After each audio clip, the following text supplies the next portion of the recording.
Bonjour et bienvenue dans ce dernier épisode des Vlogmas 2024. J'espère que vous allez bien.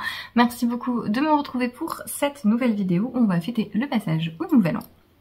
Je vous prends, on est vendredi soir, je viens de quitter la mère et la sœur de mon compagnon Marius qui vont rentrer chez elles dans la nuit. J'espère que tout ira bien. Et moi, qu'est-ce que je fais? Qu'est-ce que je fais à presque 22 h un vendredi soir? Eh bien, je couds une fermeture éclair. Parce que pourquoi pas. J'ai terminé de tricoter le zipper sweater, donc un modèle de petite knit que j'ai réalisé pour mon compagnon Marius. Et je suis en train de mettre la fermeture éclair qui se trouve sur le col. Je ne sais pas si vous vous souvenez, mais c'est donc la deuxième fermeture éclair que je pose. Je n'ai pas du tout d'expérience en couture. Il y a quelques semaines, j'ai mis une fermeture éclair pour la première fois sur une veste en torsade. Et quand j'ai fait ça, j'ai dit quelque chose qui, avec le recul, me fait beaucoup rire. J'ai dit, je pense que sur un gilet, c'est plus difficile et que ce sera plus simple sur le col.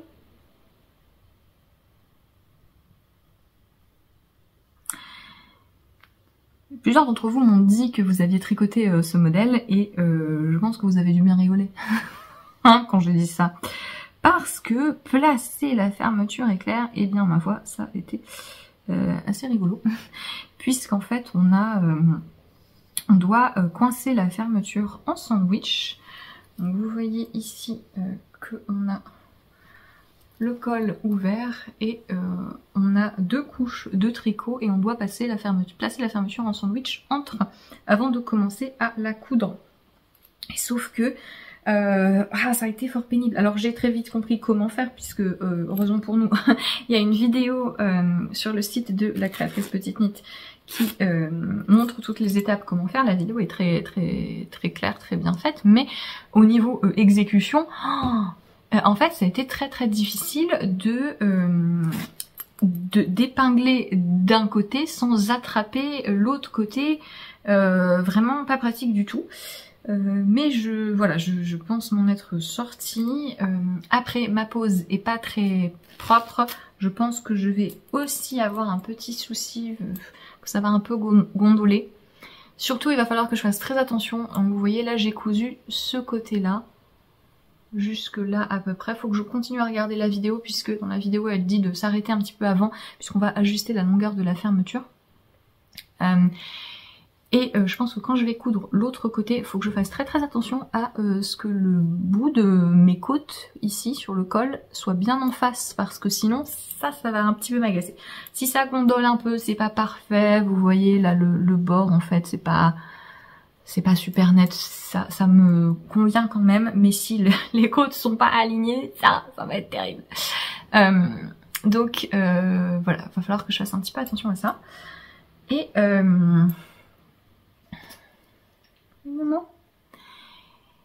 et voilà, je n'ai pas, en plus je cherche les ennuis parce que je n'ai pas bloqué le pull avant. J'ai passé un coup de vapeur sur les bordures pour les aplatir, mais en fait j'ai terminé le design sur lequel j'étais en train de travailler cette semaine, le prototype, et donc il est en train de bloquer et je n'ai plus assez de tapis de blocage pour mettre celui-ci. Mais je voulais quand même poser la fermeture éclair. Donc je bloquerai le tout après. L'une d'entre vous m'avait dit que pour éviter que les choses gondolent, il fallait en fait avec un fer à repasser, j'ai oublié le terme en question, mais avec un fer à repasser bien aplatir. Donc merci beaucoup pour l'astuce, sauf que j'ai pas de fer à repasser. En bonne milléniale, pas de fer à repasser ici. J'ai un truc vapeur, mais donc bon, tant pis. Si un jour j'ai besoin de faire une pose de fermeture éclair vraiment nickel, j'emprunterai un fer à repasser. Là, si c'est ce niveau de gondolage, ça me va. J'espère. Je pense que le problème va se poser quand je vais commencer à coudre de l'autre côté. Il va falloir que je fasse bien attention. Mais pour l'instant, les choses ont l'air de fonctionner. Voilà. Et voilà, je vais arrêter de trop la triturer parce que tant qu'il n'y a qu'un côté qui est à moitié cousu, c'est peut-être pas très pertinent. Mais ce pull est bientôt terminé et je vais pouvoir... Est-ce que j'ai complètement foiré ma couture là? Non, ça va. Non, ça fait une ombre, vous voyez donc ici l'intérieur, en fait la doublure que vous voyez là, la propreté en fait de la fermeture éclair, et bien elle descend ici, jusqu'ici, puisque là on va caler le bout de la fermeture. Pour l'instant, ça va. Donc j'espère finir ça ce week-end. Mon autre pull devrait sécher assez rapidement puisqu'il est en fingering et qu'en ce moment il fait un fort beau temps. Donc il fait pas très froid et surtout il y a du soleil, etc. Donc les choses vont sécher. Et Marius aura son pull tout bientôt. Je vous laisse avec la suite du vlog. Je vous dis à plus tard. J'ai oublié de vous dire, je porte mon gilet figure qui est un de mes modèles, qui est un gilet à col rond avec des épaules tombantes et tout un motif de jacquard un peu géométrique, un peu bizarre, que j'aime beaucoup et c'est la période de le porter. Et je l'ai ressorti, en fait je l'ai prêté à Bianca, la sœur de Marius, pendant qu'elle était là pour, si jamais elle avait froid dans la maison. Et ça lui allait trop bien, elle a les cheveux teints en blond et donc ça lui allait vraiment très bien et ça m'a donné envie de le reporter. C'est un gilet que j'avais tricoté en Peer Gynt de Sandnes Garn qui est un fil très sympa, notamment pour le jacquard. Et voilà, je le porte là, j'ai un débardeur jaune en plus, donc vraiment très bien. À même la peau et la Peer Gynt moi me va tout à fait et voilà.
Lundi 30 décembre et qu'est-ce qu'on fait un 30 décembre? On attend que le brouillard veuille bien se lever pour prendre des photos de mon pull calamondin parce que j'aimerais pouvoir lancer l'appel au test cette semaine. Donc j'attends le plus de lumière possible. Et on commence un nouveau modèle. J'ai commencé la rédaction et maintenant je vais passer au tricot d'un nouveau prototype pour un modèle de t-shirt qui, si ça fonctionne, si tout va bien, sera en mai. Donc j'ai passé quelques heures ce matin à écrire en fait la trame des instructions et à grader le projet. Je préfère grader avant de commencer à tricoter mon prototype pour tout simplement pour pouvoir me rendre compte s'il y a des choses qui ne fonctionnent pas avec différentes tailles. Puisque parfois je place un motif et je me rends compte que sur les autres tailles par rapport à mon prototype, ben ça ne fonctionne pas pareil et il aurait suffi que je modifie quelque chose légèrement pour que ça fonctionne. Et donc je préfère le savoir en avance, donc j'écris une trame quand même assez complète des instructions. Il y a juste un endroit où je n'ai pas encore détaillé ce que je devrais faire parce que c'est quelque chose qui demande pas mal de vision 3D et je suis assez mauvaise pour ça. Et j'attends, je pense que en le faisant, ce sera beaucoup plus facile pour moi de rédiger les instructions et je me rendrai plus facilement compte si mécaniquement faut le faire d'une certaine façon ou d'une autre. Je vous en avais brièvement parlé, je pense, dans un des vlogmas précédents, ça va être un t-shirt avec un col rond, et le principe du t-shirt, ça va être un jeu de rayures, principalement ici sur le haut du corps, en fait à cheval entre... On se repositionne exactement de la même façon. Un jeu de rayures sur le haut du corps et à cheval en fait sur la séparation, et sur les côtés, sur le corps. Après les rayures, je veux faire une petite torsade sur le côté qui se sépare puisque je veux une assez longue fente sur les côtés du corps. Évidemment, ce sera optionnel. J'ai déjà écrit dans le patron, ce sera hyper simple de ne pas faire la fente ou de la faire plus courte, etc. Et voilà, ça c'est un peu le concept du design. Je vous en avais parlé un petit peu dans un vlogmas précédent et je vous disais, il y aura peut-être une torsade ici façon épaule marteau. C'est comme mon truc est à l'envers, non. Façon épaule marteau, ça c'est un truc du commerce. D'ailleurs on en reparle parce que si j'y arrive, j'aimerais bien le faire cette année, mais ça c'est un truc que j'adore, que je porte beaucoup, que j'ai depuis très très longtemps, et j'aimerais me refaire une version tricotée main de ce truc. Il y a comme ça des pièces que j'ai depuis très très très longtemps, depuis des années dans le commerce, et j'aimerais me faire des versions tricotées, ne serait-ce que pour les avoir dans d'autres couleurs. Voilà. Et en meilleure qualité. Voilà. C'est pas possible hein, quand même de pas pouvoir rester sur un sujet sans divaguer. Oui, donc je vous parlais d'éventuellement mettre sur ce modèle de t-shirt une torsade ici sur une épaule marteau. Quand j'ai une idée de modèle et que je sais que je vais finir par m'y mettre, ça me travaille, je réfléchis, etc. Je fais des modifications de mon idée, etc. Et là, vraiment, j'arrivais pas. J'arrivais pas à trouver exactement comment faire ce que je voulais faire. Parce que il y aura quand même des petites manches, une petite tête de manche avec des rangs raccourcis, et je voulais pas continuer la torsade sur la manche, mais en même temps, si la torsade elle s'arrête là et qu'après il y a du jersey, c'est bizarre. Ouais, ça collait pas. Et je me suis rendu compte en fait que pourquoi j'ai eu cette idée de mettre une torsade là sur l'épaule, c'est parce que sans ça, j'avais peur que le modèle fasse trop simple, pas assez original. C'est idiot. J'essaye, je dois faire un effort conscient pour pas surcharger mes modèles de détails. En fait, chasser l'originalité, ça n'a pas de sens. Et je pense avoir une imagination qui fonctionne vraiment par connexion. Donc, mon processus créatif, ça c'est un bien grand mot, mais mon processus créatif, c'est vraiment je pars de tel élément, un point, une laine, machin, et je fais une connexion, je me dis, ah, je pourrais faire ça, ah, je pourrais faire ça. Et puis, il y a plein d'idées qui s'ajoutent, et c'est assez difficile pour moi, me rendre compte qu'est-ce qui fait sens, en fait, qu'est-ce qui va bien, qu'est-ce qui est une extrapolation intéressante, ou qu'est-ce qui est forcé, qu'est-ce qui, finalement, c'est pas pertinent. Et là, en fait, voilà, pourquoi j'arrivais pas à déterminer exactement ce que je voulais faire avec cette potentielle épaule marteau, c'est parce que tout simplement, c'était pas le design que j'avais envie de faire. Ce que j'avais envie de faire, c'est ce que je vous ai dit, un t-shirt relativement simple sur le haut du corps, avec les rayures et avec la torsade sur le côté et le bas fondu. C'est quand même déjà deux éléments de design, et ça va pas être un projet minimaliste non plus, donc j'ai pas besoin d'en surrajouter, je pense. Et c'est vrai que moi j'aime bien avoir un équilibre entre les modèles qui ont plein de choses et les modèles qui sont un petit peu plus simples. Voilà, après, enfin vous allez voir, ça va pas du tout être un truc minimaliste, mais voilà, en fonction de, on peut ne pas faire les rayures, on peut ne pas faire la fente, voilà, ça sera quand même un truc assez avec des petits détails, mais pas une avalanche de techniques ou d'éléments, etc. Un t-shirt simple avec sensiblement la même coupe que mon modèle Aconite. Ou alors ça aussi, hein, non mais vraiment, hein, des fois je me mets des baffes. Vous vous rendez compte que ça fait 7 ans que je design, que je n'arrive pas à réutiliser des chiffres. Je regrade tout à chaque fois, je me déteste. Parce que, voilà, quand j'ai une idée de modèle, s'il a une telle ou telle coupe, je me dis, ah bah c'est à peu près la même coupe que ce que j'ai déjà fait pour cet autre design, donc super, je vais pouvoir réutiliser les chiffres. Que nenni. Puisqu'à chaque fois, je finis par, ah finalement j'ai plutôt envie que ce soit comme ça, puis finalement l'échantillon soit pas tout à fait pareil, puis finalement et d'ailleurs je vais me rendre compte qu'il va falloir que je remesure bien mon échantillon parce que ça va pas du tout être pareil. Finalement je veux que les anses elles soient différentes, je veux que la manche elle soit un peu plus comme ça, machin. Et donc je finis toujours par tout changer, et là ça n'a pas loupé. Au début je me suis dit ça va être la même coupe qu'Aconite, c'est comme ça. Non, c'est pas la même coupe qu'Aconite. Parce que je veux changer l'encolure, les manches seront pas finies pareil, il va peut-être falloir que je réajuste du coup la taille des manches parce que je veux faire des ourlets repliés en jersey, et ça tombe d'une certaine façon, et donc il faut que je fasse attention à ce que ça tombe bien et que ça ne soit pas trop lâche. Bref. D'ailleurs, je vais le dire,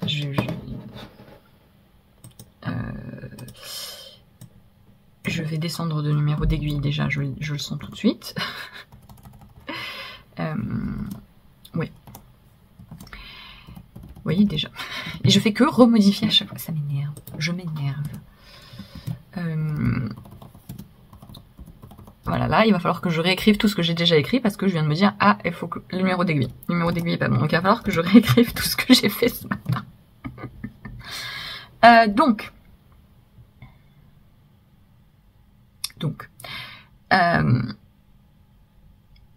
Je suis partie sur un haut de corps assez simple en jersey. J'ai monté le truc, une épaule.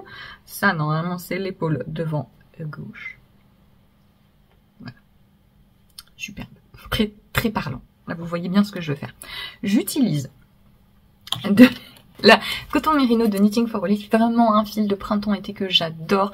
Je peux le porter, ouais, même jusqu'à 35 degrés ça allait parce qu'il est super fin en fait. C'est 70% coton, 30% mérino. Contrairement au coton mérino habituel où c'est 50-50, là c'est quand même plus de coton donc c'est plus léger. Le mérino garde une certaine souplesse qui fait que voilà, c'est pas trop dense parce que les purs cotons, moi vraiment ça me va pas.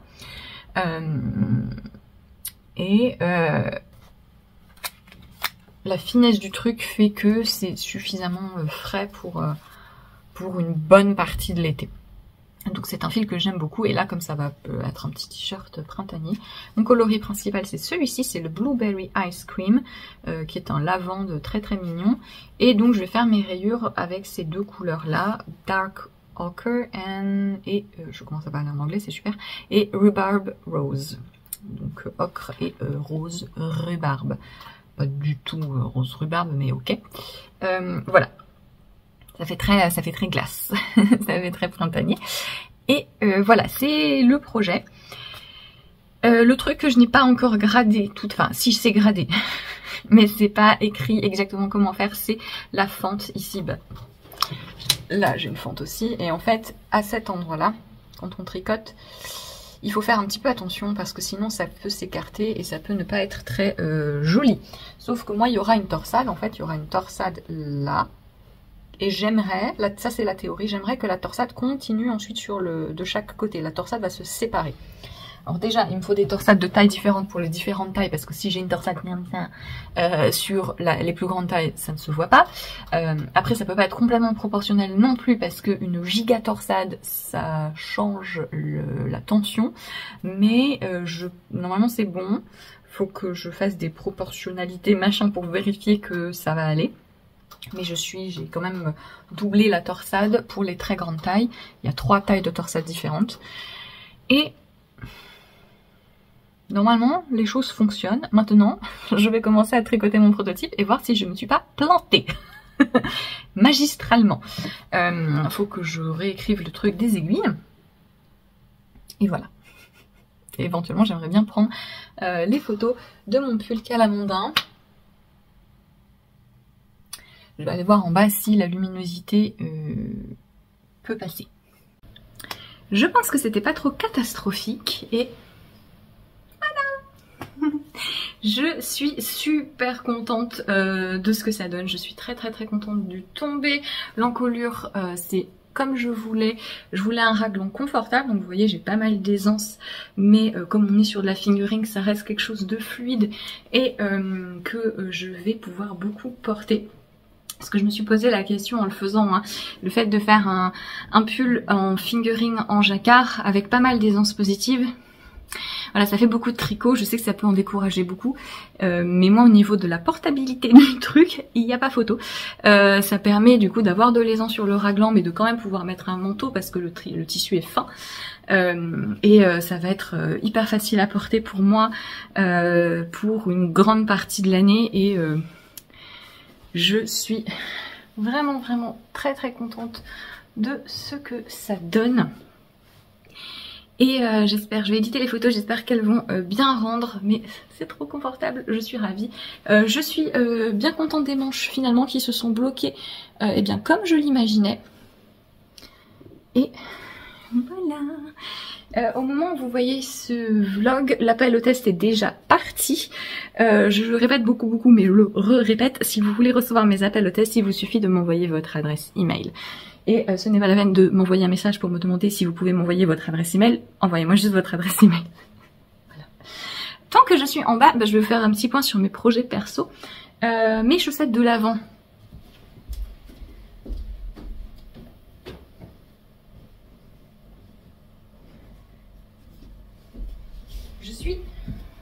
Je suis sur les talons.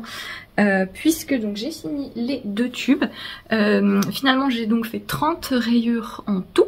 Donc c'est un écheveau auto-rayant de la teinturière Nicole C. Mendes qui avait fait un auto-rayant de l'avant. Donc ça veut dire qu'il y avait 24 rayures de couleurs différentes. Voilà, toutes ces 24 rayures. Et j'en ai rajouté 6 pour avoir les chaussettes qui vont être de la longueur que je voulais. Donc j'ai fait les pointes et là je suis sur le talon de la première. J'ai juste coupé et à peine commencé, donc je fais des talons après coup. Je vous avais déjà montré dans des vlogs hein, comment je fais, mais vous trouvez plein de tutoriels en ligne si vous cherchez talons après coup. Et voilà, donc elles seront bientôt terminées. Et je trouve que dans l'ensemble elles sont très jolies quand même. Ça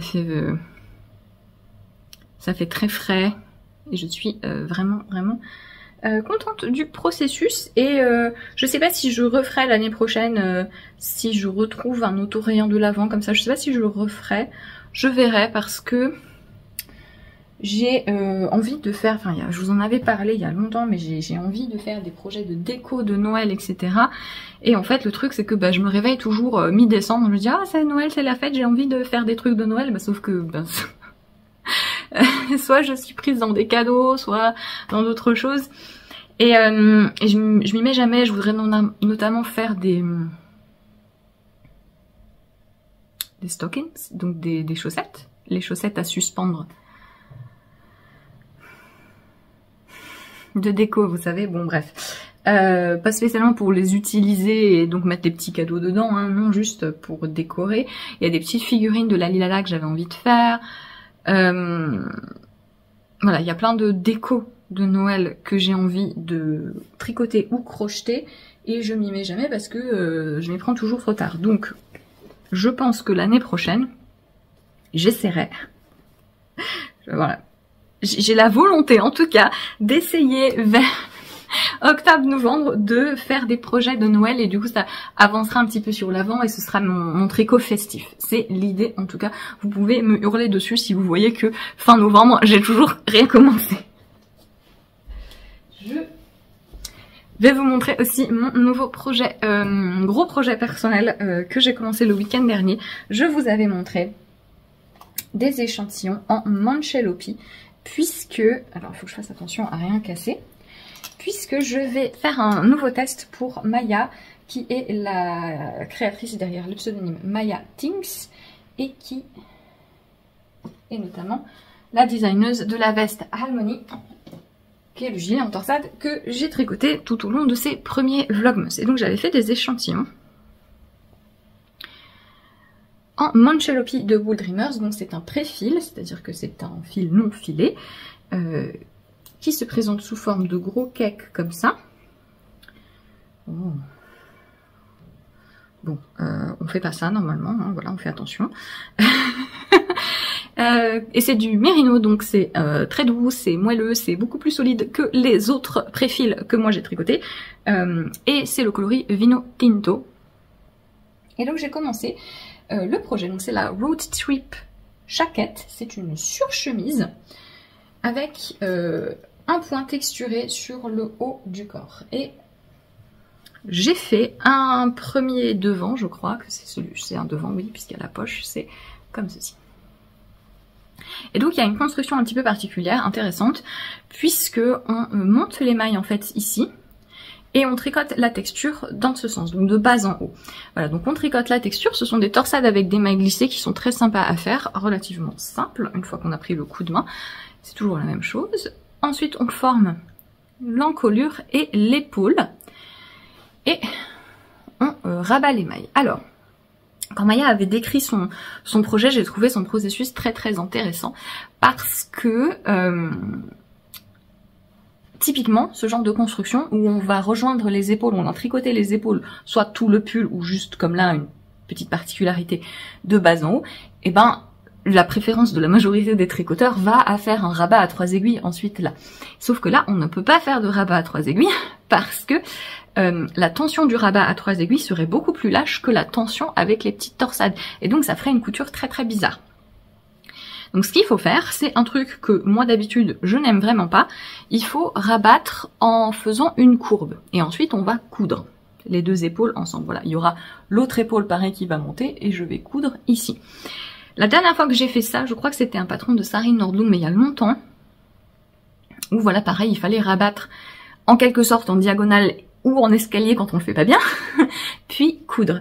Et c'est vraiment une preuve d'à quel point j'ai été impressionnée par le patron de la veste Harmony de Maya, à quel point je lui fais confiance pour faire un truc comme ça alors que j'aime pas.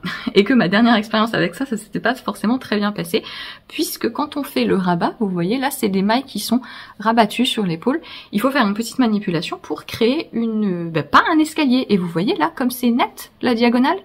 Et donc en fait c'est un jeu de diminution, de mailles glissées qui fonctionne très très bien avec les torsades. Tout est hyper limpide dans le patron parce que vous avez le diagramme très très détaillé, vous avez rien à deviner, vous suivez juste le diagramme pas à pas, qui a une tête un petit peu particulière le diagramme, puisque comme on rabat des mailles à certains endroits, on les rabat de différentes façons, mais il y a à chaque fois les symboles, enfin tout est très intuitif et surtout tout est inclus dans les instructions. Et ma foi, je suis très très très contente et très fière d'avoir réussi à faire ce fameux rabat en diagonale qui auparavant m'avait un peu enquiquiné.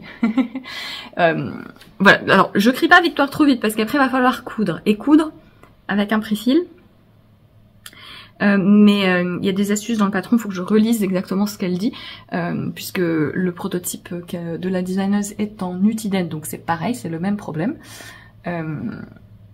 Voilà.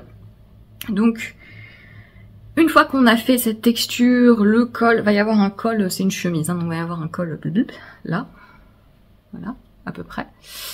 Une fois qu'on a fait donc cette... Et pourquoi on fait pas des rangs raccourcis? Parce que pareil, avec le motif, ce serait fort pénible. Donc c'est vraiment la meilleure solution, mais elle a réussi à expliquer la chose et à le designer de sorte à ce que tout ce que je n'aime pas dans cette façon de faire n'existe pas. En fait, ça règle totalement le problème et c'est très adapté à cette texture. Donc je suis vraiment très contente d'avoir testé et que ça a l'air de bien fonctionner.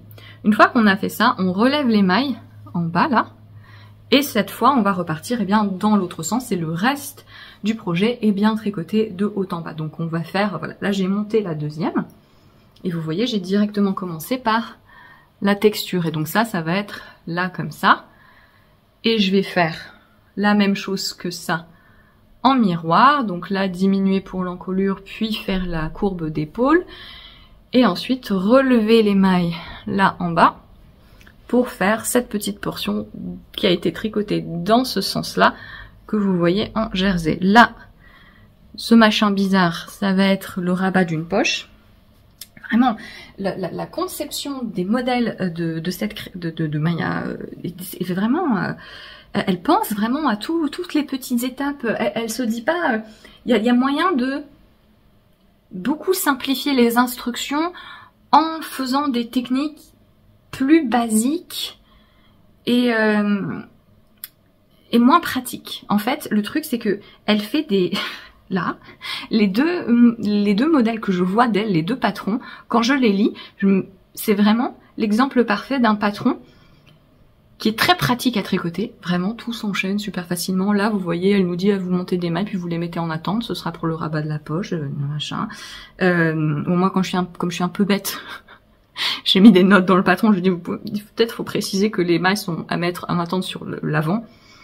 Parce que je me dis, est-ce qu'on fait la poche après de l'autre côté? Mais non, ça va pas être comme ça. Mais voilà, quand on lit le patron, tout fait sens.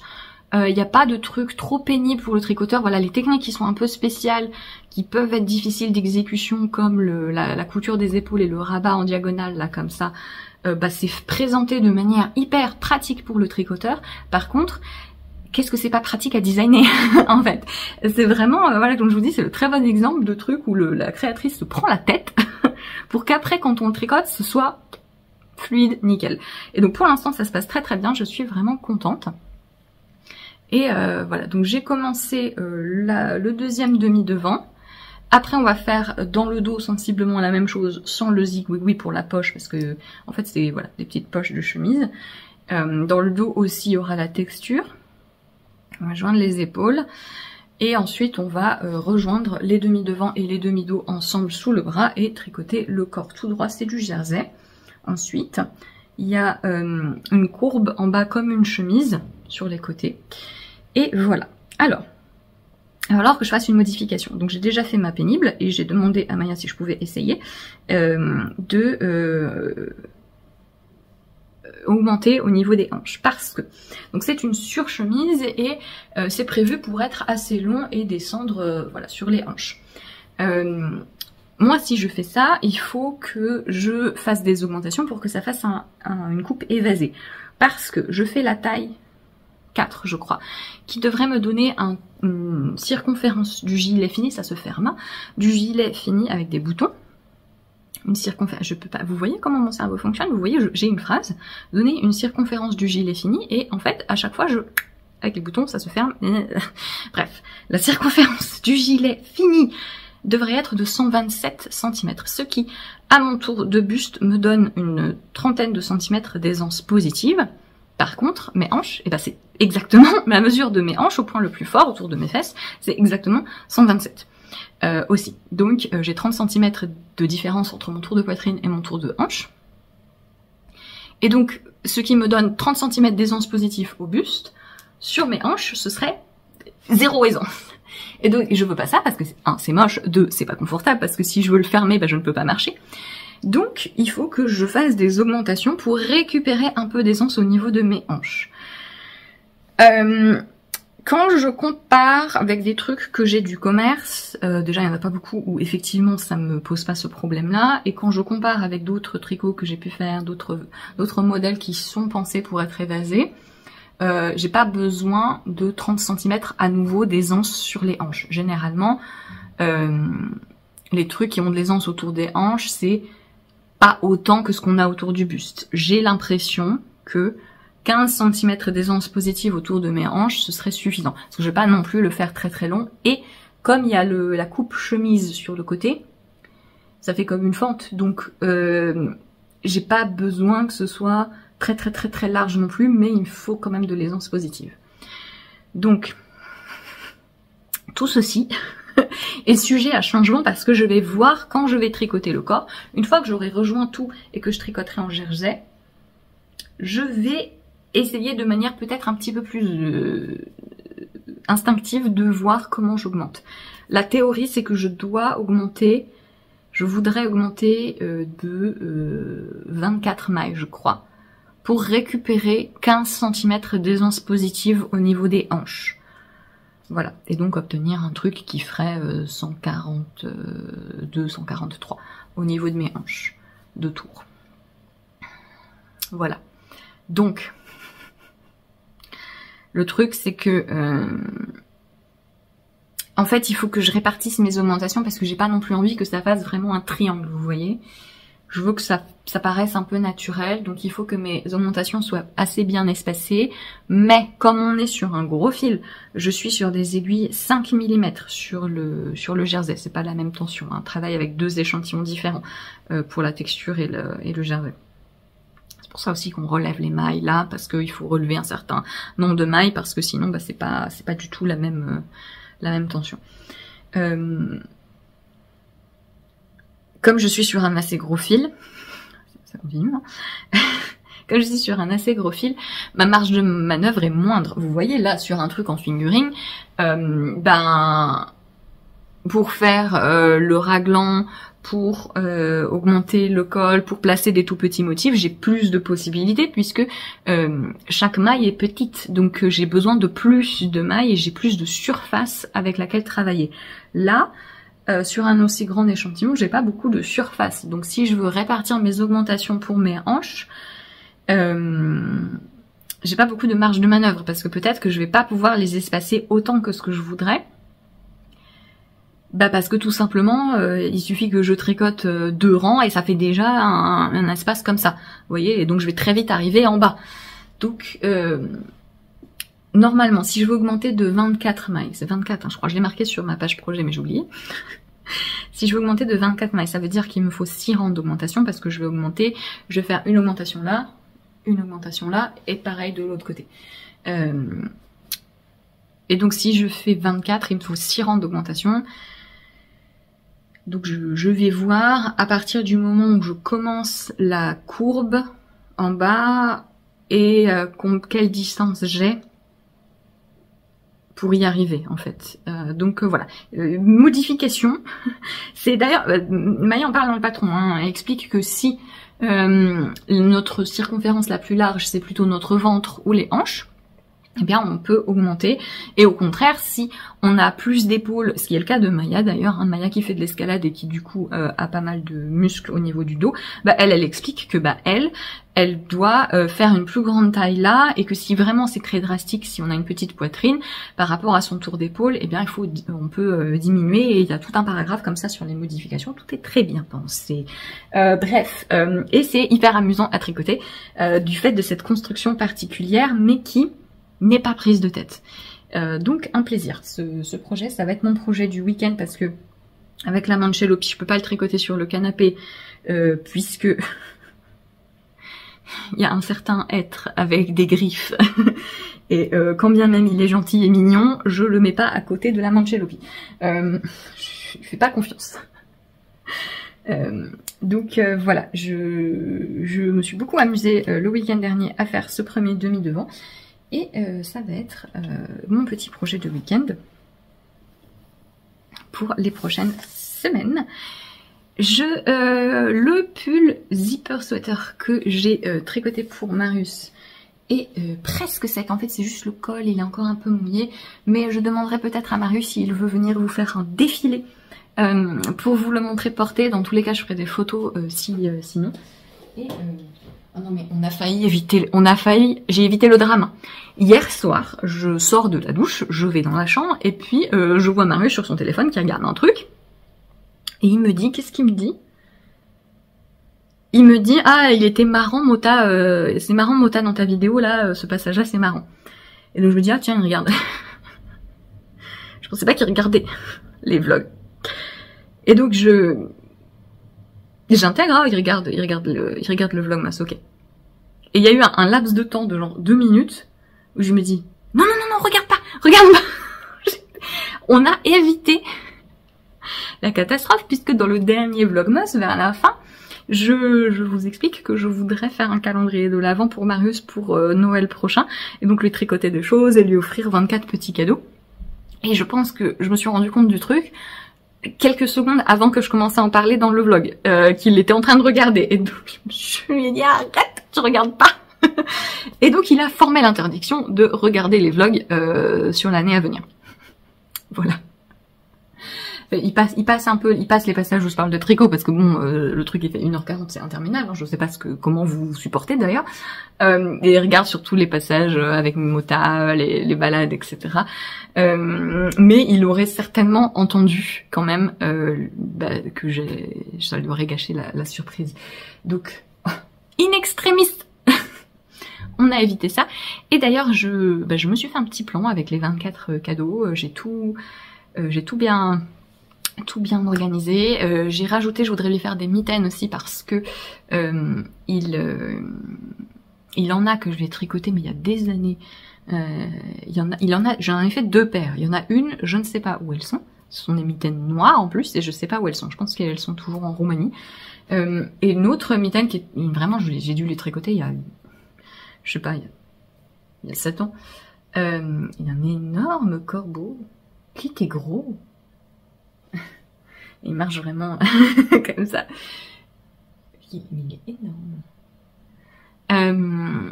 J'ai tricoté il doit avoir 7 ans et il les porte beaucoup parce que mine de rien, c'est pratique, même lui qui est frileux, voilà, si on part en balade ou ne serait-ce que juste aller faire les courses, il met des mitaines, etc. Donc c'est vraiment il y a les doigts. Voilà, c'est pas juste un tube. Moi j'aime bien juste un tube, je vais m'en faire peut-être bientôt. La liste de trucs à faire bientôt. Mais lui, il veut vraiment les doigts, ce qui est un petit peu pénible à faire. Mais c'est quelque chose qui porte beaucoup et qui est pratique, donc je l'ai rajouté dans ma liste de projets à lui faire pour son calendrier de l'Avent. J'ai même fait une grille pour le pull de Noël en jacquard. Je vais vous montrer. Voilà à peu près une idée générale. Donc ça, vous voyez, c'est le yoke. Et j'ai fait une étoile, j'ai fait des sapins. Évidemment, c'est peut-être beige parce que je vais tricoter de haut en bas. Hein. Et là, j'ai envie de mettre un peu un motif un peu gingham, je sais pas le prononcer correctement, entre à la séparation en fait, à la fin du yoke et juste après avoir séparé le corps et les manches. Et sur le corps, je voudrais faire tout un motif comme ça, mais c'est pareil, mais avec les couleurs principales. Et il y aura un rappel du rouge et du noir. En bas, vous vous souvenez que je vous ai dit dans le dernier vlog que j'ai envie que ça fasse pas trop kitsch, que ce soit... que ça reste facile à porter en hiver. C'est fini. Je suis vraiment partie dans ce délire-là. Voilà, le truc c'est que j'ai normalement dans mon stash de quoi faire, mais je sais pas si j'ai assez de blanc. Parce que j'ai une quantité de pull comme ça avec beaucoup de vert, un peu de vert clair que je voudrais utiliser pour les côtes, du rouge, du noir et du blanc. Mais du blanc, je sais pas s'il y en a assez pour qu'il soit utilisé comme ça en assez grande quantité. Bref, voilà.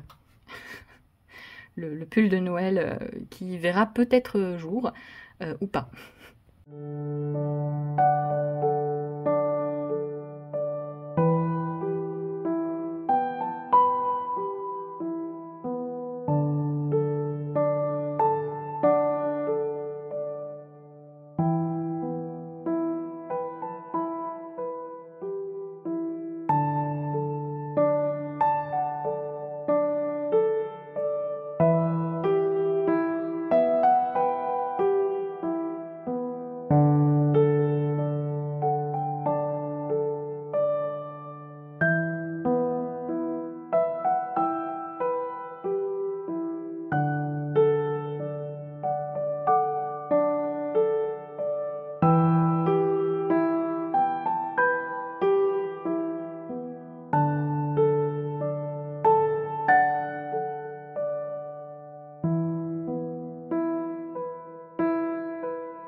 du 2 janvier, bonne année, tout ça.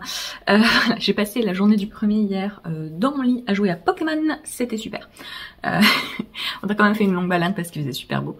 Mais aujourd'hui, je viens un petit peu vous parler de plein de petites choses sur mes projets perso. Oui. Déjà, le pull zipper sweater que j'ai tricoté pour Marius, oui, modèle de petite knit, est fini, bloqué, sec et porté. Je vous mets ici la photo de les vidéos de Marius qui le porte, qui fait le mannequin, pour vous montrer ce que ça donne. Je suis très très contente, lui aussi, il lui plaît beaucoup, il va lui tenir bien chaud, c'est quoi ? Oui, il va les tenir bien chaud, c'est chouette. Donc le blocage s'est super bien passé, le col avant blocage était quand même assez serré, assez vraiment près du cou. Ça s'est bien assoupli maintenant et là ça tombe très très bien comme je le voulais. Voilà, j'ai utilisé la Cascade Ecological Wool. Donc c'est de la pure laine de la marque Cascade Yarns. Le coloris que j'ai utilisé c'est le coloris chocolat, donc c'est 80-25. Et j'ai utilisé un peu plus de 2 écheveaux. Donc ce sont des gros écheveaux qui font 250 mètres, non 250 grammes et 437 mètres. Donc c'est de la laine bulky. Ce qui explique la rapidité avec laquelle j'ai tricoté en presque un peu moins de 3 semaines je crois le pull.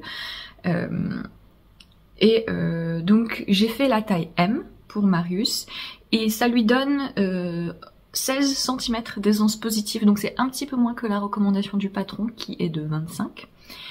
Et donc voilà, je pense que si vous faites une taille en dessous, donc XS ou S, et que vous le faites pas pour quelqu'un qui est très grand, Marius fait 1m70, la longueur totale du pull depuis la base du col devant à en bas, la fin des côtes c'est 63 cm. La longueur des manches depuis l'emmanchure jusqu'en bas c'est 47.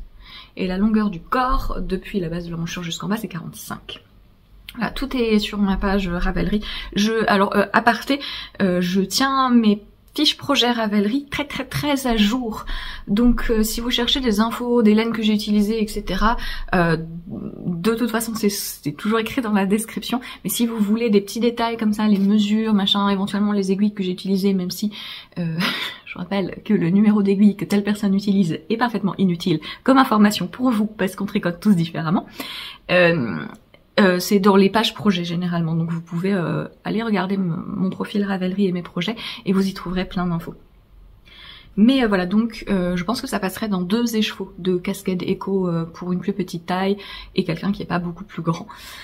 Voilà, au niveau de l'aisance, vraiment moi je prendrais pas plus d'aisance parce que je trouve que déjà les manches sont assez larges et ça ferait trop lâche plus grand si j'avais fait la taille L qui était l'aisance recommandée à la base. Et voilà, quelqu'un qui est pas spécialement baraque des bras, je trouve que c'est largement suffisant l'aisance qu'il y a en choisissant 15-16 cm au buste. Voilà, j'ai pas mal parlé du patron du projet, voilà, je vais pas...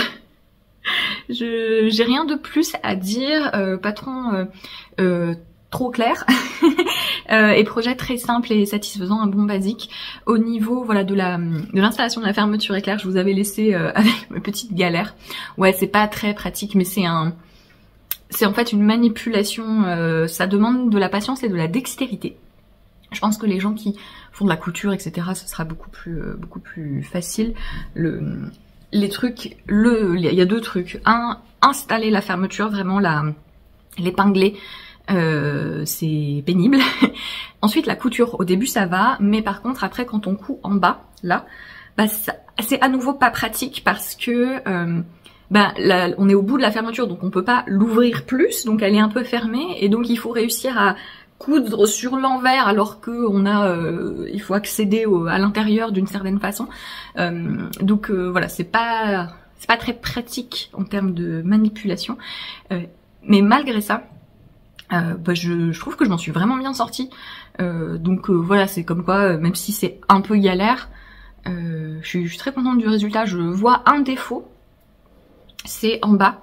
Donc vous savez, il y a comme un petit carré là en bas où on case le bout de la fermeture. Et quand j'ai cousu la propreté sur l'intérieur, donc le truc qui emprisonne la fermeture éclair sur l'intérieur, c'est pas très droit en bas. Mais ça c'est ma faute, c'est complètement idiot, j'ai pas du tout fait attention à ce que ce soit droit. Donc c'est le seul truc où on voit un petit peu que le bas de l'emprisonnement de la fermeture éclair est un peu penché. Et sinon, voilà, malgré le fait que c'était pas très pratique à faire en termes d'exécution, bah je trouve le résultat, ma foi, très bien. Donc comme quoi, ça reste faisable, même si comme moi, vous êtes un peu... vous n'êtes ni dextre ni patiente. Voilà, et je vois un peu mieux comment faire, comment faciliter la tâche pour d'autres projets de ce type. Parce que j'ai d'autres projets avec des fermetures éclair comme ça que j'aimerais faire. Voilà, pour le pull zipper, j'ai aussi fini mes chaussettes de l'avant, elles sont en train de bloquer. Les voici, les voilà. Donc c'était, pour rappel, un écheveau auto-rayant de Nicole C. Mendez. Et j'ai donc fait les 24 rayures de l'avant, hop, jusque là. Et ensuite j'en ai rajouté un petit peu pour finir ma chaussette. J'ai utilisé de la Harwetta gris clair en contrastant et... Je suis contente. Oui, elle te plaise à toi aussi. Voilà. Et j'ai monté un nouveau projet. Un nouveau projet. Tricoter les tiens, je voulais vous parler de Dune. Je vous parlerai de Dune Prophecy après. Ça n'a pas plu à Mota, puisque il n'y avait pas d'animaux. À part le ver, mais bon... J'ai commencé, hop, un truc. J'ai commencé la Alex Hood, donc une écharpe capuche de Knitting for Olive. Donc c'est une capuche avec, oula, c'est une capuche. Vous voyez pas, mais il est juste là. C'est une capuche écharpe en côte de 2.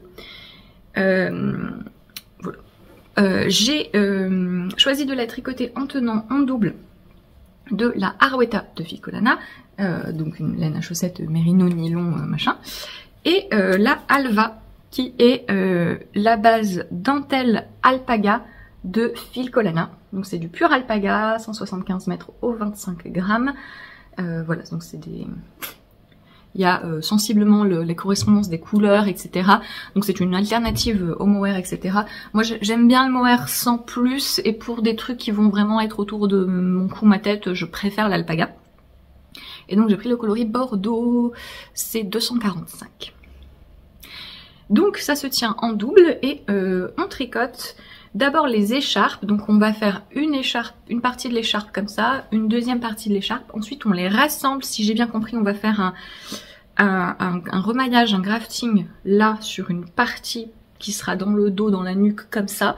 Et ensuite on va relever les mailles sur le côté ici pour faire la capuche. Je sais pas si je vais faire le remaillage ou si je vais faire un rabat à 3 aiguilles, parce qu'elle dit de faire le remaillage à l'endroit, donc et pas en côte, donc ça fait une démarcation. Pas spécialement envie de faire le remaillage en suivant les côtes, c'est possible mais la flemme. Donc je ferai peut-être un rabat à 3 aiguilles. La majorité des projets disent que l'écharpe est trop courte, et c'est vrai que quand on regarde les photos, les photos, elle est un peu bizarre, elle fait pas assez longue pour bien, parce que donc elle va être accrochée comme ça à la capuche, ok, elle va partir un peu comme ça. Là va y avoir la capuche, et donc moi idéalement je voudrais pouvoir hop tourner comme ça et revenir là et pouvoir faire un nœud là. Et la majorité des projets disent que c'est pas assez long pour pouvoir faire ça, donc c'est un peu bizarre. Donc j'ai pris le parti dès le départ d'allonger en rajoutant des... Non mais refais, c'était très mignon, refais, refais, maman. Il a commencé à m'escalader.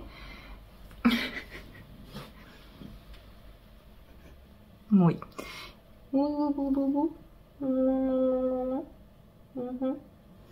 Mais t'as pas compris le concept de week-end et de jours fériés. Comprends pas pourquoi certains jours il y a beaucoup de câlins et d'autres jours il y a travail sur le bureau.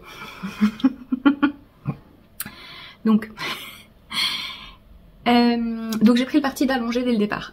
On fait des augmentations, en fait il y a un certain nombre de rangs à répéter, et dans ces rangs il y a des rangs avec des augmentations, et ensuite il y a des rangs où on tricote tout droit sans augmentation. Vous voyez d'ailleurs qu'avant blocage ça fait tuc, tuc, tuc, comme ça, parce que donc c'est des côtes de 2, donc on augmente à chaque fois, on augmente les 4 mailles, pas d'un coup mais voilà, et ensuite on tricote un peu tout droit.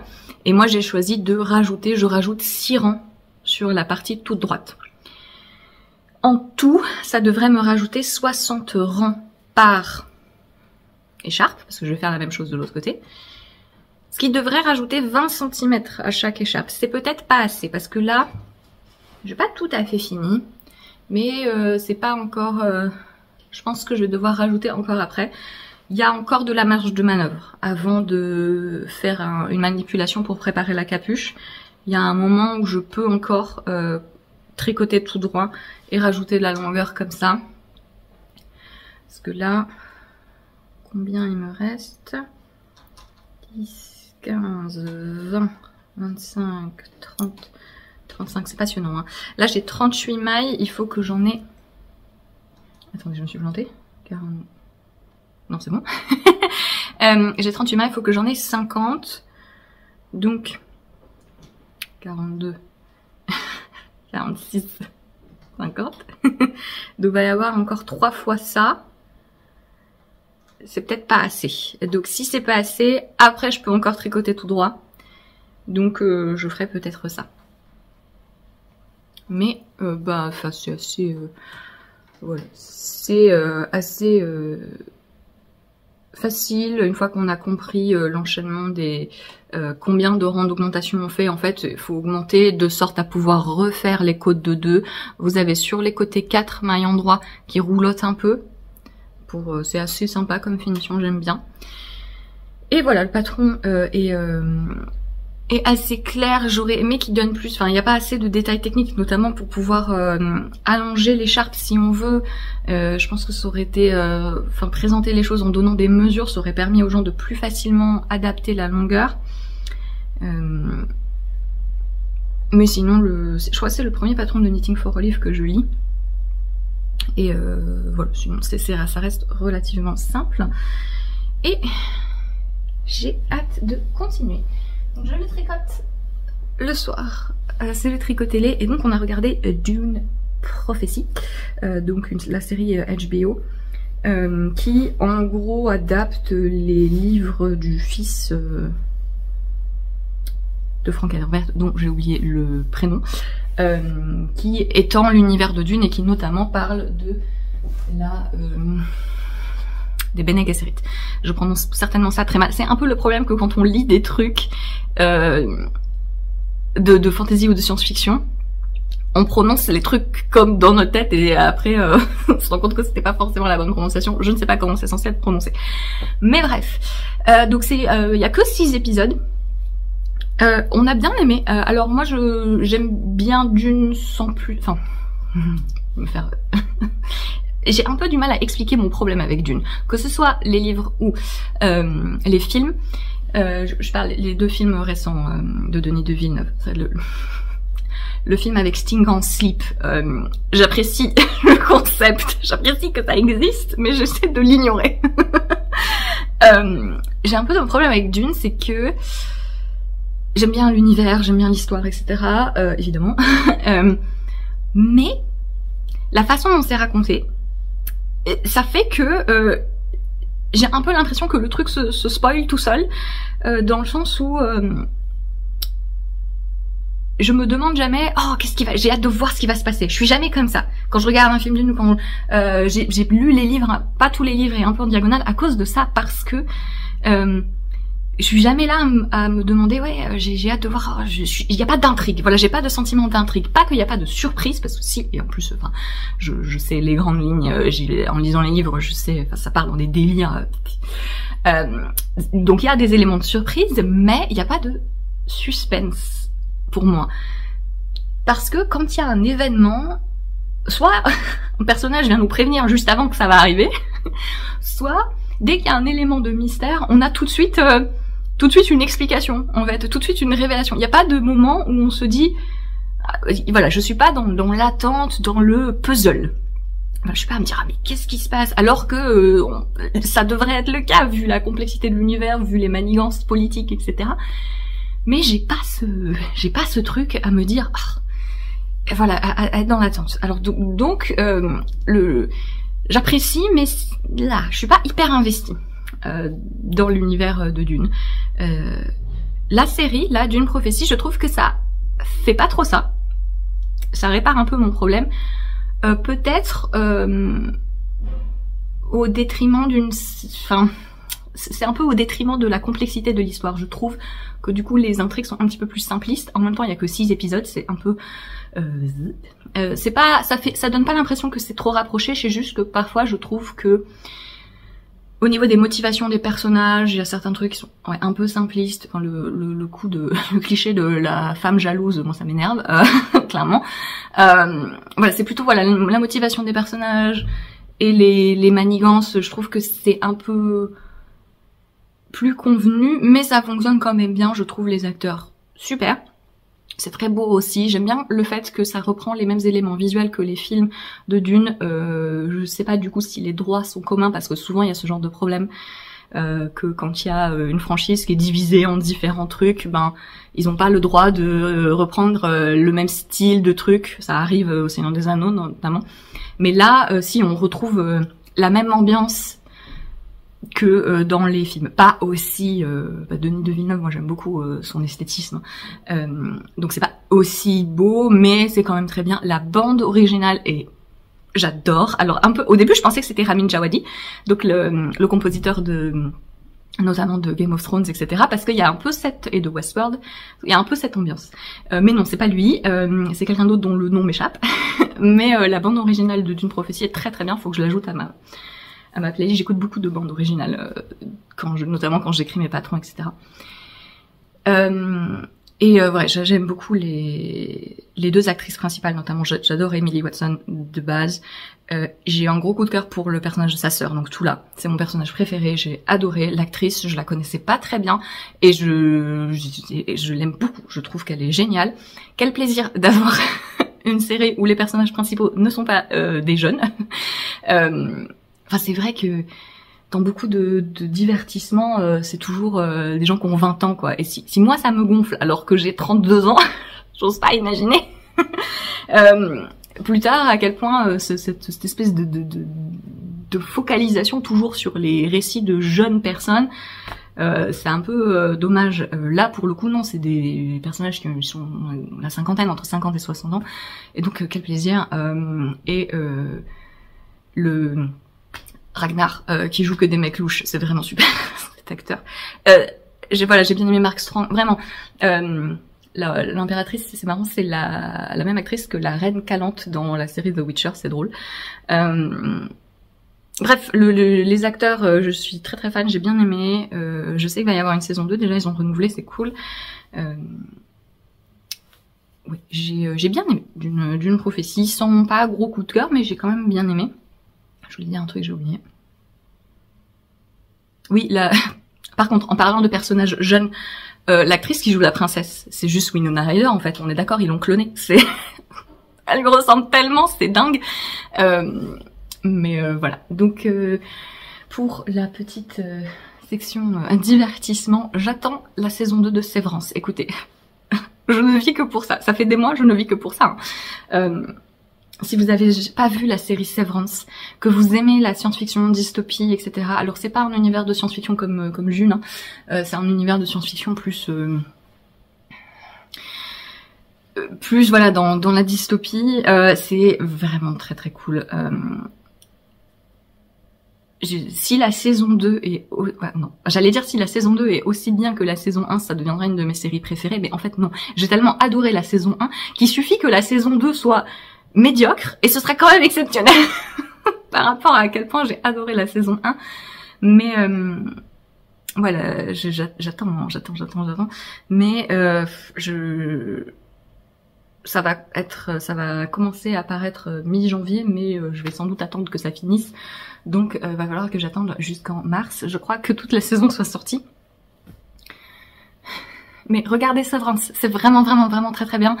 Et voilà, le prémisse de base, c'est on est dans un univers où il y a une technologie qui a été développée qui permet un peu de séparer sa conscience en deux, et il y a une entreprise qui utilise ça pour avoir des employés qui en fait en quelque sorte ne vivent que pendant leur temps de travail.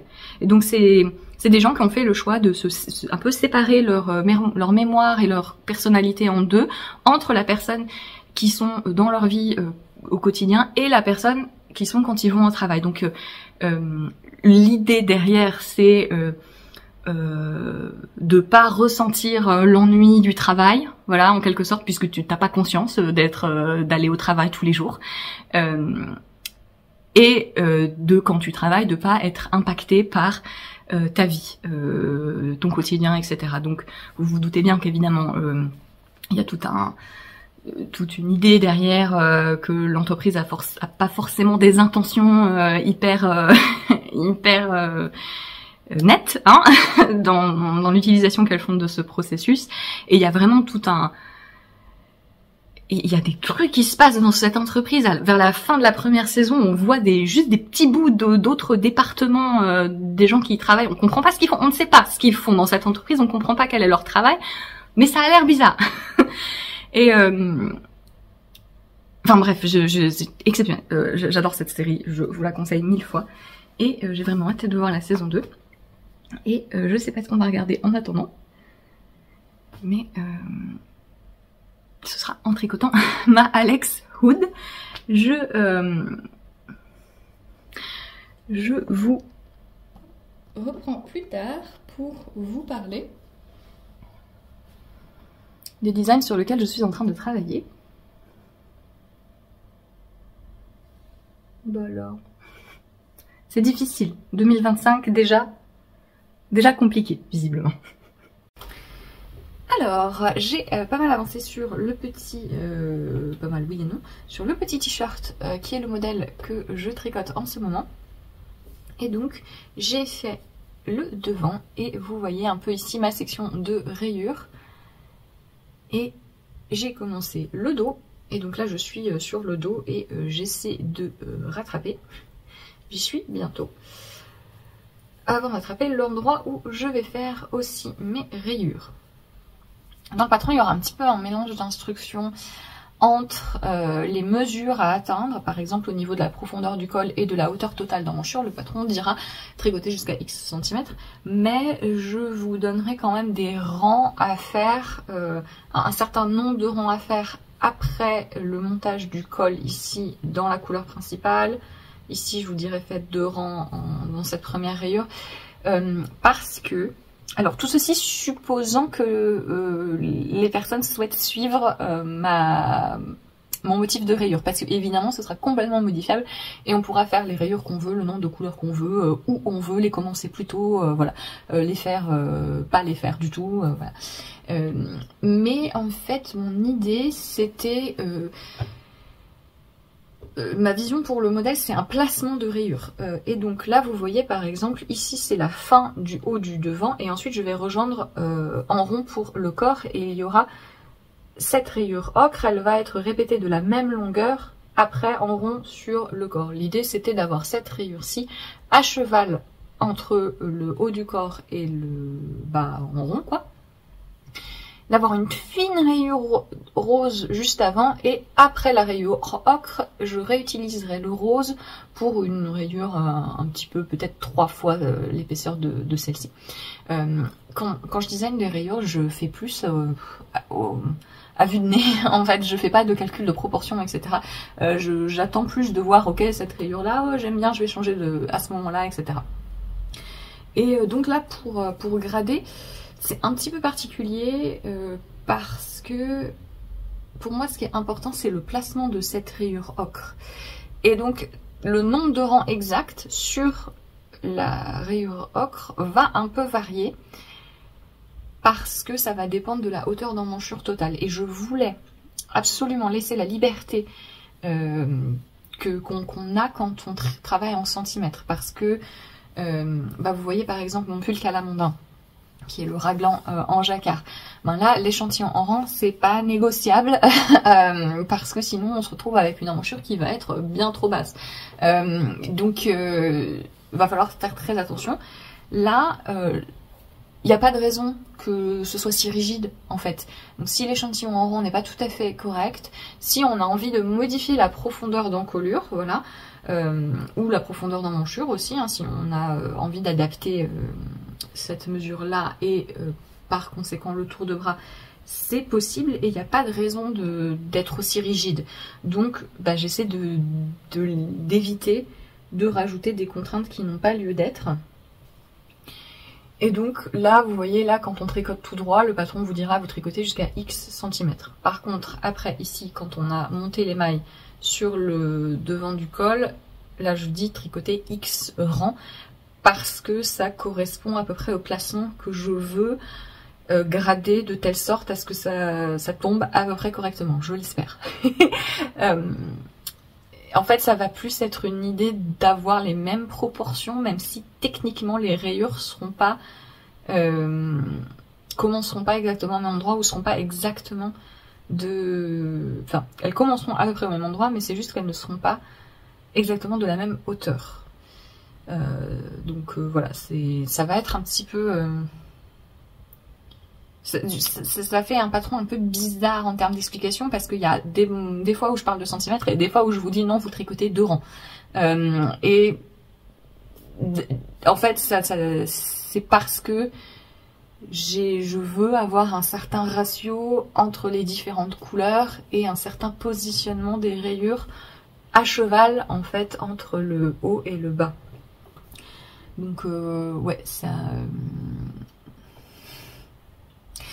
Mon frère se moque de moi parce que le jeu Pokémon auquel je joue sur mon téléphone, c'est la faute de mon frère qui l'a montré à Marus, qui du coup j'ai été contaminée aussi. Et mon Pokémon préféré c'est Rondoudou parce que bah, c'est le meilleur tout simplement. Et dans le jeu Pokémon en question, on peut faire sur son profil, on peut mettre en avant des cartes qu'on aime bien. Et en fait, moi j'ai juste mis Rondoudou partout, c'est-à-dire que j'en ai fait 15 avec juste Rondoudou.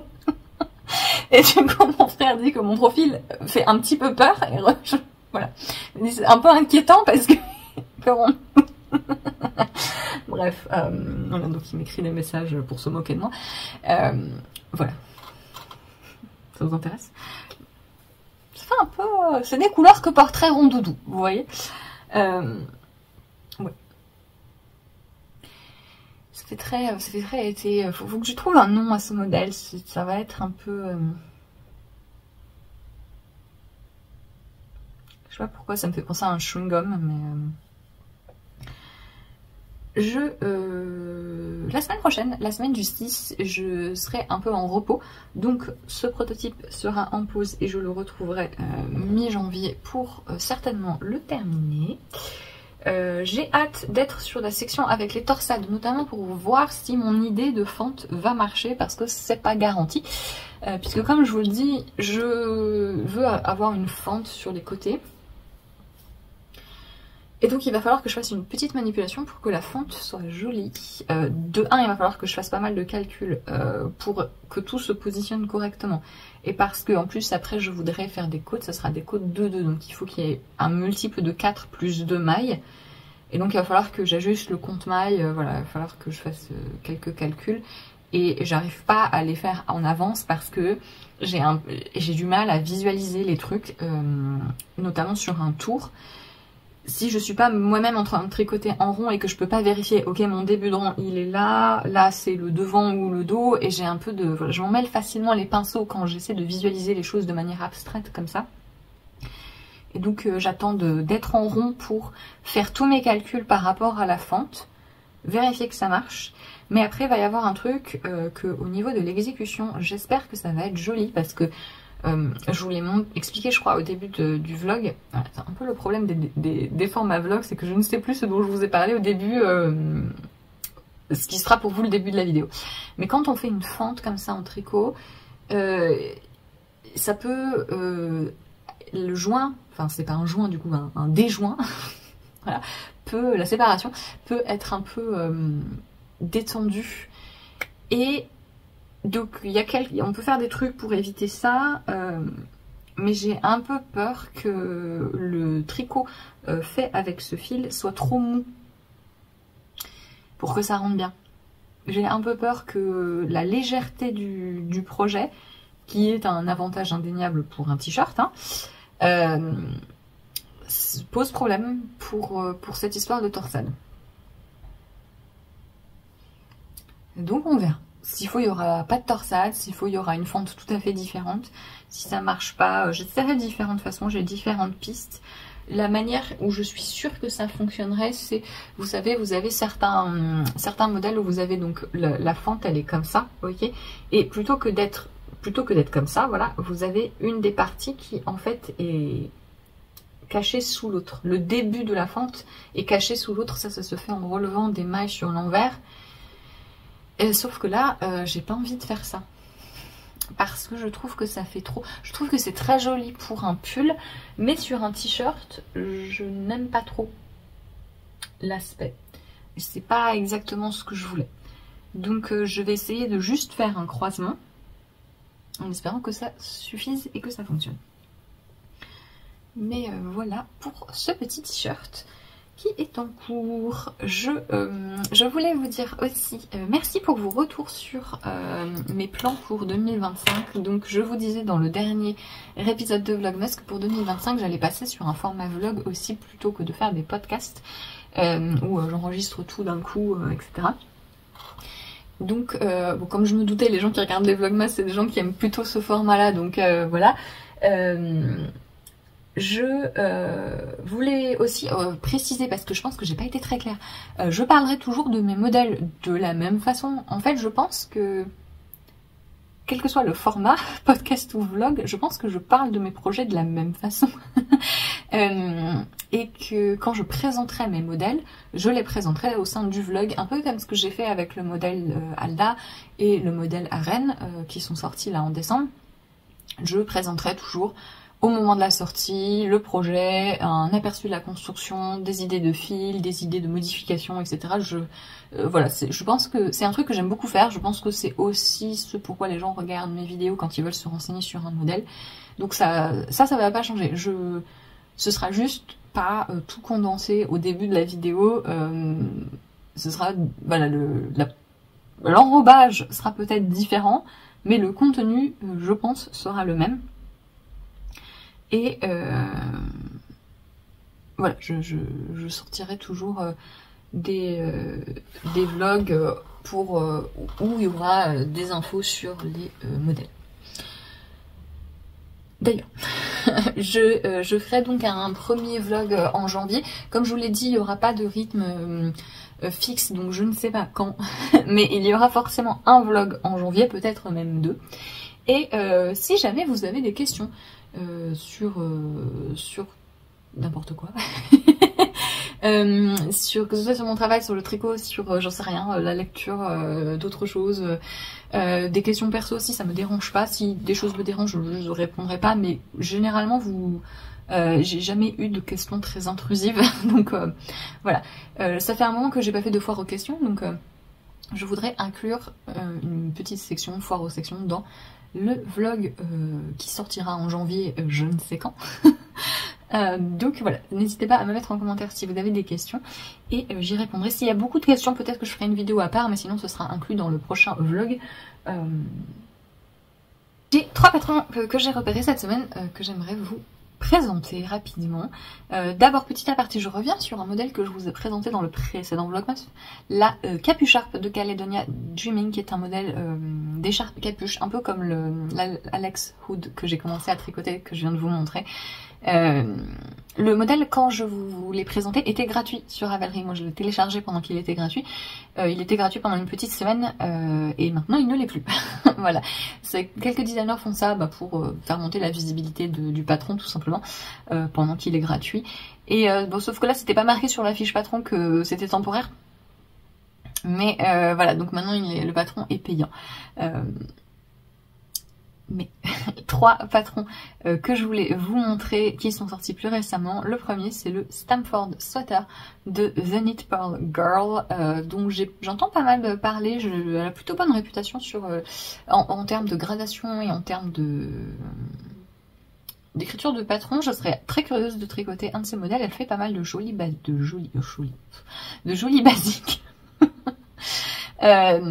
C'est un raglan qui se tricote de haut en bas avec un col boutonné. Elle a utilisé des boutons de Folcoat, je trouve assez chouette.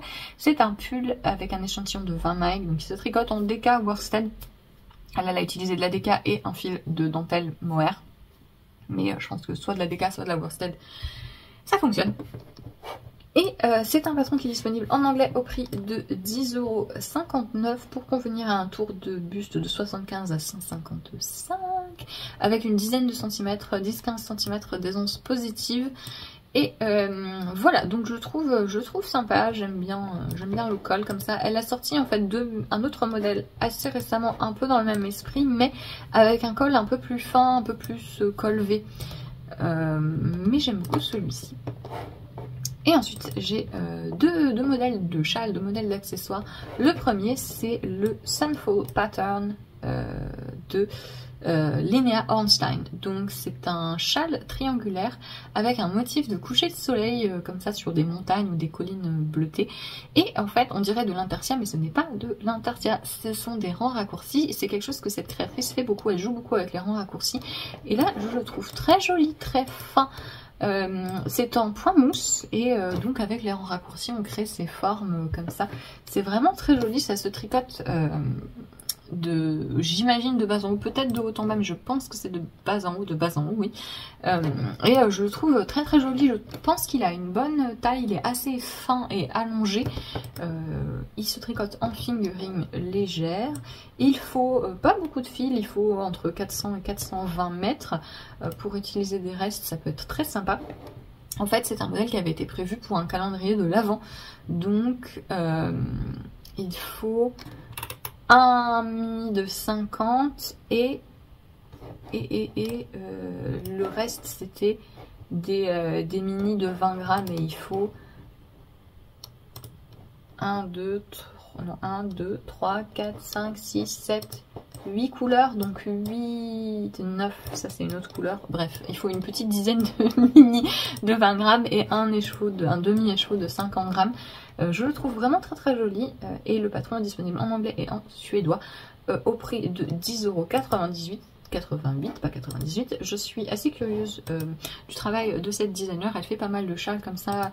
Si vous cherchez des projets pour utiliser des mini, d'ailleurs j'ai prévu de faire une vidéo bientôt d'inspiration justement projet mini et il y a certains de ces modèles dans ma sélection parce que c'est un truc qu'elle fait très bien, je trouve. Dans le même esprit, est-ce que vous avez vu, oui forcément, le Sundial Wrap de Wool & Pine. Donc Wool & Pine qui est un duo de créatrices et c'est une étole qui est tricotée en biais, ce qui fait toujours quelque chose avec un joli drapé quand on fait ça. Donc c'est un rectangle mais qui est par un jeu d'augmentation et de diminution, ça fait que les mailles sont penchées. En mosaïque, avec un petit motif de mosaïque, c'est toujours le même motif qui est assez... voilà, une petite répétition, ça doit être assez intuitif, je pense que c'est tout à fait accessible si vous n'avez jamais fait de mosaïque, dans la mesure où vous êtes ok pour faire un long truc assez répétitif, mais ce qui est sympa c'est que c'est prévu pour utiliser des mini ou des restes. Donc c'est très personnalisable, on peut faire n'importe quelle taille. Pour la taille qui est présentée, elles ont utilisé environ 1400 mètres de fil. Elles précisent que chaque rayure, parce qu'en fait on fait une petite rayure du motif et hop, on change ses couleurs. Et elles précisent que chaque rayure a utilisé environ 14 grammes de laine fingering. Et voilà. Et donc on peut changer à chaque fois. Dans les projets, il y a quelqu'un qui l'a fait avec un fil et main. Je pense que ça peut être sympa aussi d'avoir une couleur principale et de juste changer de couleur contrastante. Ou comme elles ont fait là, de changer à chaque rayure les deux. Je trouve que le résultat est très très joli. Je pense utiliser ce patron pour utiliser soit mes restes, soit un des calendriers de l'Avent que j'ai encore d'années précédentes. Il faut que je vérifie.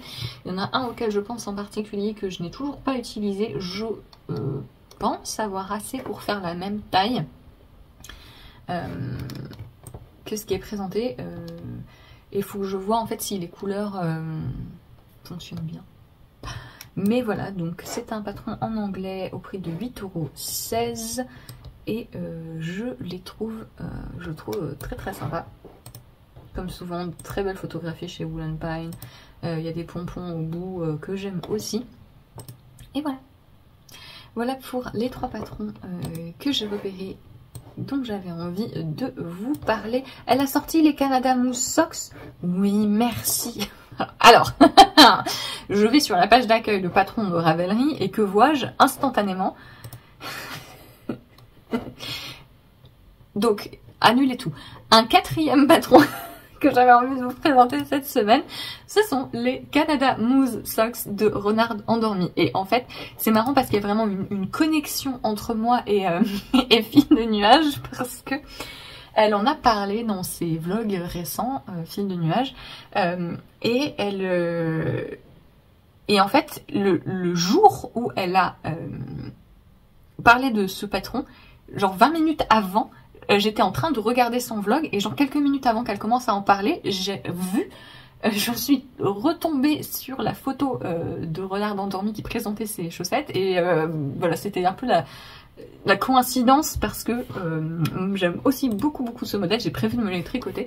Ce sont donc des chaussettes tout en jacquard avec un motif de gingham machin là, cette espèce de plaid, de quadrillage comme vous voulez, et des élans, c'est des élans hein, mousse, elk, je ne sais pas, des élans on va dire.